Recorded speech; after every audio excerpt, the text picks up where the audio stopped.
Почитувани, неспособната влада на СДС тргна да ја уништува и спортската академија.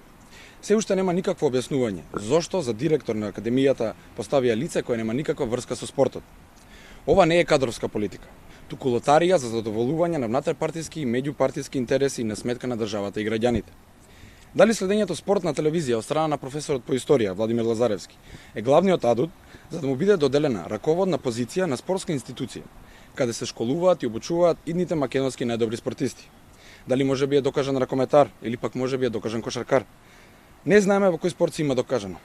Ниту пак знаеме со кој спортски клуб или спортска институција успешно има менаџирано Лазаревски во минатото, за да биде компетентен да ја води оваа академија. Што ли ќе ги советува професор по историја идните македонски таленти и спортски надежи? Какви совети и насоки може да им даде за да станат подобри спортисти? Младите македонски спортски надежи заслужуваат да ги води докажан спортист и лице кое професионално и на високо ниво може да ја води оваа академија. Да сакаат да бидат историчари ќе се запишаа на историја, а не на спортската академија. Ваквиот непрофесионален потег на СДС може да ја блокира работата на академијата и со тоа сериозно да се загрози иднината на македонскиот спорт.